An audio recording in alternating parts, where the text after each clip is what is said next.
What is going on, guys? Hopefully you're enjoying your day so far. We definitely are over here at the BSF house getting a lot done, hanging out with Ziggy this morning. Hopefully you guys are enjoying your day. Guys, an insane product audit today on this video. Don't miss it. Walking through why certain products are winners, why certain products are losers, and what you should keep in mind when doing product research so you stop wasting money on bad products, ladies and gents. Focus on a true and proven system and real ideologies that breed winning products. Be sure to leave a like in this video as well. Leave a comment down below. Subscribe as well. Hit the notification bell and watch the entire thing because you'll be very, very happy you did. We're going through a lot of good stuff here today, guys. Okay, so watch the whole thing. And I'll see you at the end of the video.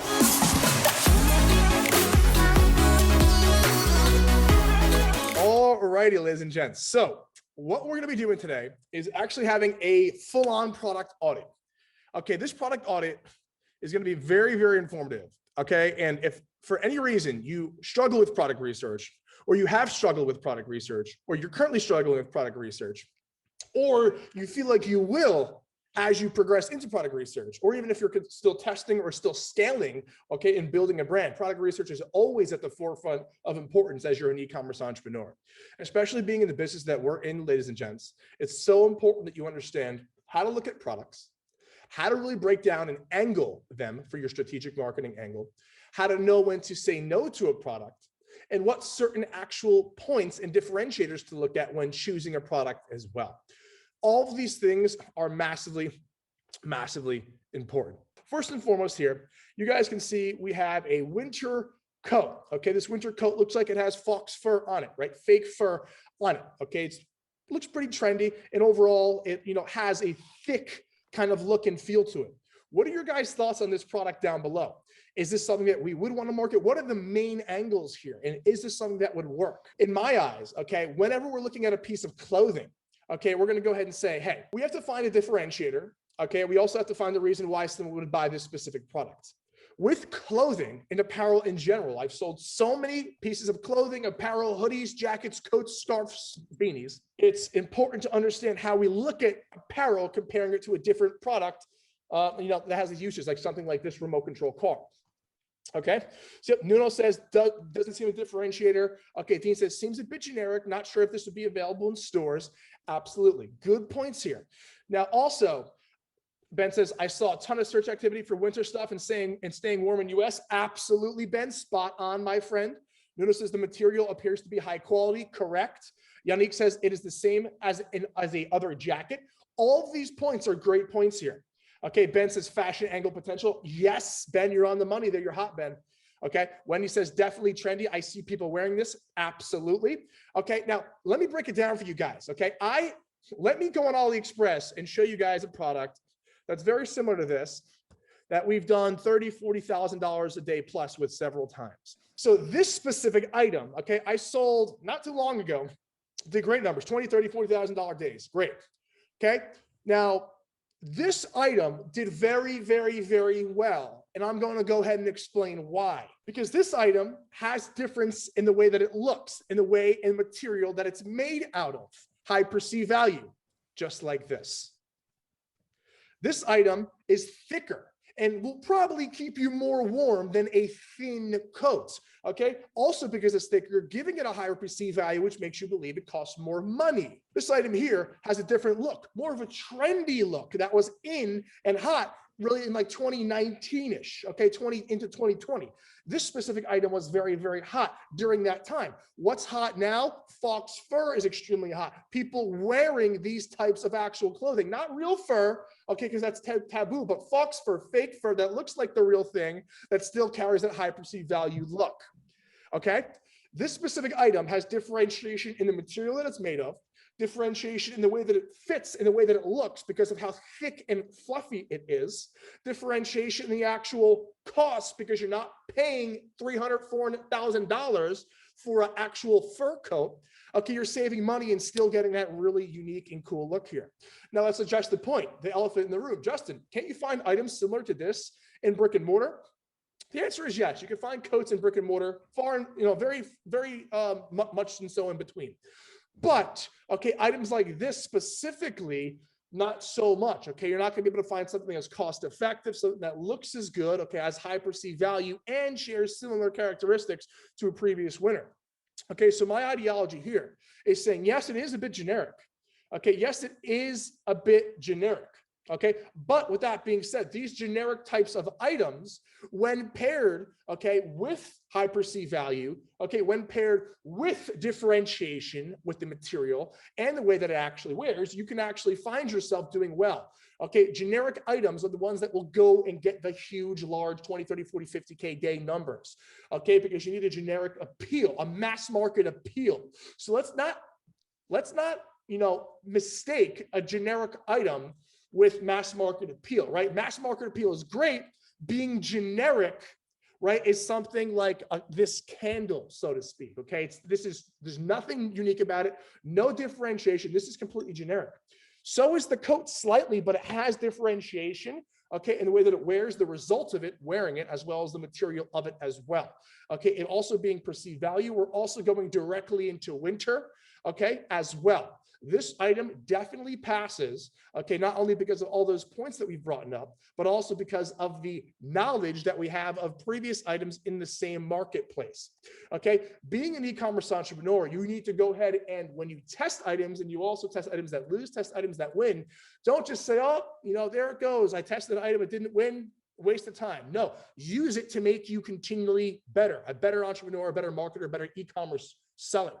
Okay, so ultimately, this is an absolute win. I love the item. Okay. Yes, it does have a bit of generic feel to it, but guess what? Those are the items that go large, and it has enough differentiation and unique factors for us to separate it from the pack as well, which is very, very important. Okay. So first and foremost, I love the market. Okay.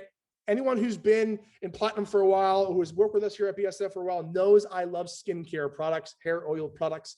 Okay. Because they sell well. They just sell well. Okay, now with that being said, it's important to understand, okay, that when you're in a market like this, you're gonna have potential to do very well. And because of that, Facebook is also going to increase the chances of you getting your ad account blocked for whatever reason due to a claim. So with items like this, we always want to be sure we're not making claims saying, hey, 50% less wrinkles in 3 days, guaranteed. We can't make claims like that.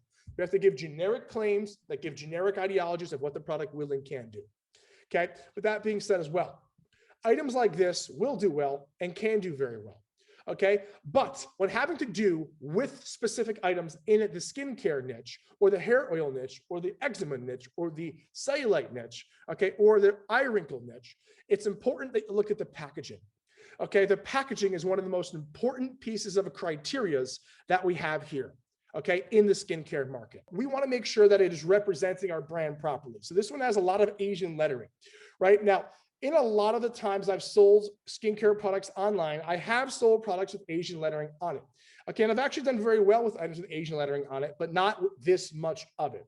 So ultimately, definitely in the right mind space here, definitely a phenomenal product. You're definitely in the right direction. It's just that since the packaging has so much Asian lettering on it, we're going to have to pass on it because people aren't going to be super stoked to see, because they'll assume it's automatically from China as soon as they get it, and it's just a chargeback machine. Look at this, really cool sports hoops, yoga, fitness, smart hoop, circle, not drop adjustable, waist trainer, ring ability, abdominal weight loss, whatever. Okay, this is what this item is.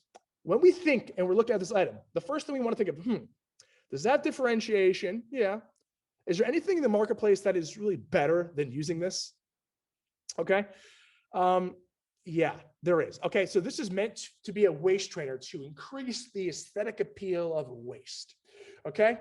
A waist trainer is definitely more aesthetically appealing than this. Okay. And yeah, my point exactly, Rami, as well. Okay, this thing is not very intuitive. And if you watch it operate, this is going to break and be an actual refund nightmare. Watch this.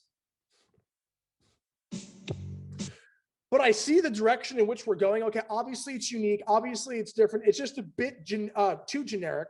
I would say it's not a proper replacement of a real waist trainer band. Okay, and it's also not something that I could see mass majority of people wearing. I can see us getting us a sale here and there, but I do not seeing this having demand to keep you profitable, Marvin. Okay, so we're going to have to pass in this item, okay, because of those points as well. It's also not very intuitive, and you'll probably have a lot of issues with it breaking. Take a look.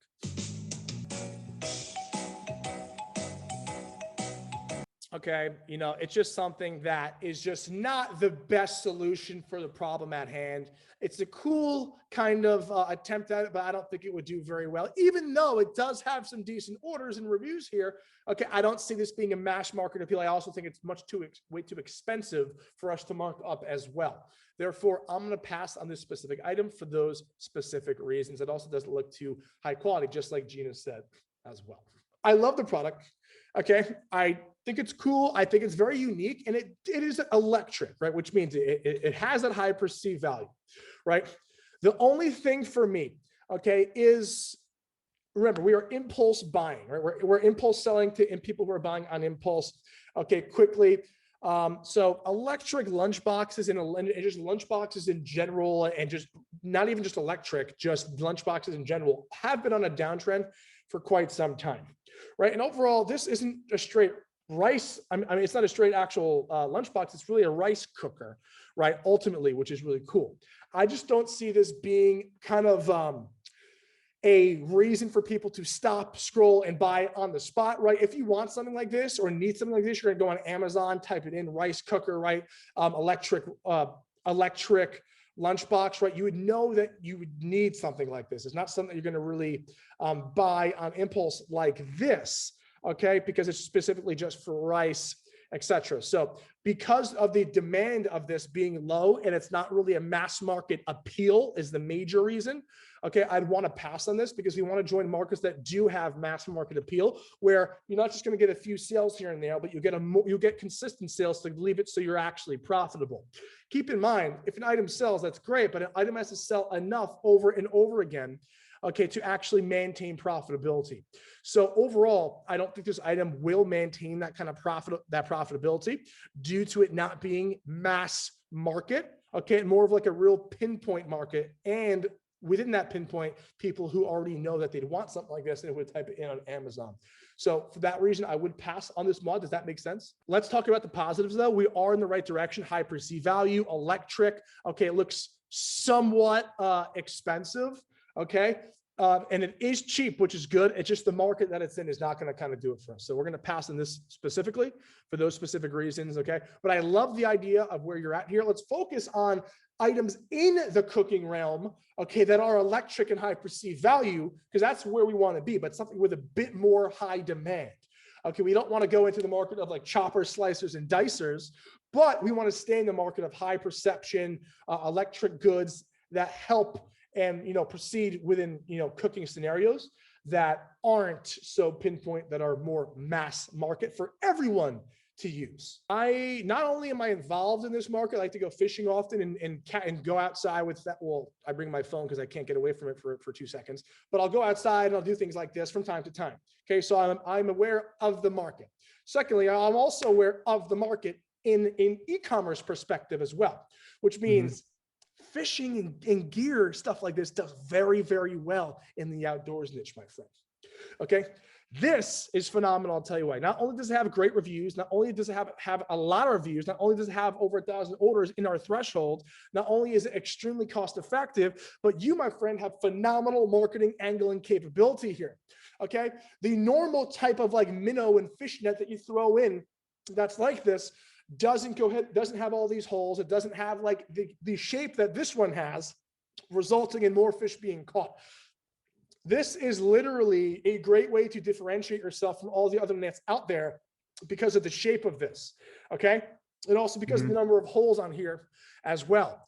I know for a fact items in this specific market do very, very well. This is my one exception, okay? This is not woman dominated, okay? This is not woman dominated. But the fishing market continues to do well because it is very passionate. Okay, so even though this is not women dominated, I would say still absolutely yes, pushing this forward because of the differentiations, because of the marketing angle and capabilities, and because of the fact that you can literally say, hey, because of this, you'll catch, in many scenarios, 10% more fish, 20% more fish. And because you can prove that with this setup and by looking up and doing research on these types of nets, you can comfortably have a very aggressive marketing angle, which will result in and hopefully a very, very good sales process, because I know for a fact these things are doing well. Also keep in mind, these orders refresh on a monthly basis, which means, yeah, it's getting the orders in October, my friend. Okay, this is doing well now. Okay, it's super cool because this is something that you could actually go ahead and do research on as to how other nets work. And you could talk about all the differentiations of this specific net compared to those. And that will act as the reason as to why you do catch more, because ultimately these things do work very cool, man. So I'm actually very happy with this here. Okay, it's really, really cool, ultimately because of the differentiation, the way that it's set up. So not only because of all that, but like I mentioned, because of also the niche that it's in, does very, very well, my friends. So phenomenal find here. Ladies and gents, first and foremost, hopefully you enjoyed the actual video today. Leave a like on the actual video if you got some value. Comment down below what your favorite part of the video was as well. And also, ladies and gents, hit that subscribe button and that notification bell to get notified every single time we upload every Monday and Wednesday here at the BSF house. Okay, love y'all. Have a good rest of your day. Enjoy, and definitely watch that video over again to make sure you understand exactly what to look for when actually finding winning products. See you guys soon.